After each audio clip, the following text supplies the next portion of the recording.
যুক্তি হচ্ছে মানুষ মেড ইন ইন্ডিয়া না হলে বা বাহিরের না হলে তা মানুষ নিতে চায় না। তো এটা আসলে অযুক্তি। আমাদের দেশের মানুষগুলো এরকম কেন যে ওরা ইন্ডিয়া হলে পাগল হয়ে যায় কেন? আমরা তো দুঃখিত এই কারণে আমাদের দেশের মানুষগুলো এরকম হয়ে যায় কেন?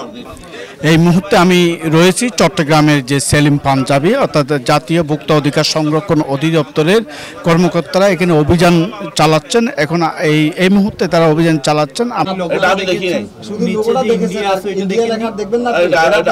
আমি দেখি নাই। শুনেন, আপনি বলেন এটা প্রতারণা কিনা? এই যে আপনার এটা দেশের প্রোডাক্ট, আপনি এটা নিশ্চিত হলেন যে এটা দেশে উৎপাদিত হচ্ছে, ওই ইন্ডিয়া লেখা এটা আর আপনার দেখার বিষয় না, আপনার শুধু সেলিমের লোগোটা আছে এটা আপনার দেখার বিষয়। তাহলে এটা প্রতারণা, মানুষকে বলতে সুবিধা হচ্ছে যে এটা মেড ইন ইন্ডিয়া। প্রতারণা আপনি করছেন, আর আপনার লোগো সে আপনার অনুমোদন ছাড়া কিভাবে লাগায়?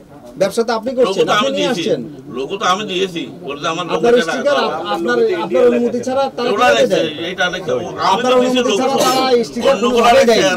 শোনেন, এটা সুস্পষ্ট প্রতারণা যে দেশের প্রোডাক্ট আপনারা ইন্ডিয়ার বলে বিক্রি করছেন, কিন্তু আপনাদের উচিত হচ্ছে আমাদের দেশের প্রোডাক্ট, আমাদের দেশ হাইলাইট করা। আপনি মেড ইন বাংলাদেশ লিখে না, বাংলাদেশের পোশাকটা এখন সারা বিশ্বব্যাপী চলছে। বাংলাদেশি বললে মানুষে কিনবে না নাকি? আর ইন্ডিয়া বললে কিনবে। আসলে এটাও বাংলাদেশের উৎপাদন, এটাও বাংলাদেশের উৎপাদন, এটা ঢাকায় উৎপাদন, এটাও ঢাকায় উৎপাদন, কিন্তু আপনারা ইন্ডিয়া লিখে রাখছেন শুধু মানুষকে বলার জন্য যে এটা মেড ইন ইন্ডিয়া। কাজটা কি ঠিক হচ্ছে না? ঠিক হচ্ছে কিনা বলেন? ঠিক হচ্ছে না। চলে আসছে 30,000 টাকা দামের পাঞ্জাবিটা 5,000 7,000 চলে আসছে।